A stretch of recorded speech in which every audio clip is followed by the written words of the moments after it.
आज हम बात करेंगे भारत के एक ऐसे शख्स की जिन्हें मिसाइल मैन भी कहा जाता है और जनता का राष्ट्रपति भी। जी हाँ, डॉक्टर एपीजे अब्दुल कलाम। चलिए उनके इस कमाल के सफर को, उनकी इस इंस्पिरेशनल जर्नी को थोड़ा और करीब से जानते हैं। सपने वो नहीं जो आप सोते हुए देखते हैं, सपने वो हैं जो आपको सोने न दें। क्या बात है! डॉक्टर कलाम का पूरा जीवन, उनकी पूरी शख्सियत इसी एक लाइन पर टिकी हुई थी। ये सिर्फ एक कोट नहीं है, बल्कि ये वो चिंगारी थी जिसने उनके हर संघर्ष को ताकत दी, हर सपने को एक दिशा दी।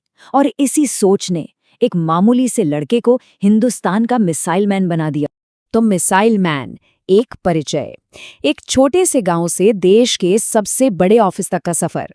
उनकी कहानी शुरू होती है रामेश्वरम से और पहुंचती है राष्ट्रपति भवन तक। ये एक ऐसी दास्तान है जिसमें लगन है, मेहनत है और ऐसी कामयाबियां हैं जिनकी कोई मिसाल नहीं।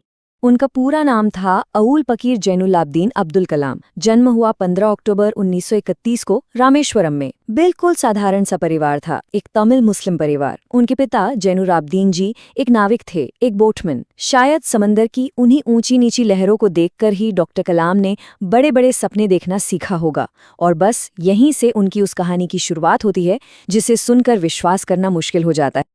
अगला पड़ाव है रामेश्वरम से उड़ान का सपना। कैसे शुरुआती मुश्किलों ने उनके इरादों को फौलाद बना दिया। सोचकर देखिए, रामेश्वरम के समुद्री किनारे पर एक छोटा सा बच्चा आसमान में उड़ते पंछियों को देख रहा है और बस वहीं से उसके मन में भी उड़ने का एक सपना जाग उठता है। साइंस के लिए उनका जुनून यहीं से शुरू हुआ। और ये सपने देखना आसान नहीं था। परिवार की आमदनी बहुत कम थी, तो उसको सपोर्ट करने के लिए छोटे से कलाम सुबह 4 बजे, जी हाँ 4 बजे उठकर पहले अपनी पढ़ाई करते और फिर निकल जाते थे अखबार बांटने। ये सिर्फ पैसों के लिए एक काम नहीं था, ये मेहनत और जिम्मेदारी का वो पहला सबक था जो उन्होंने बचपन में सीखा और जिंदगी भर निभाया।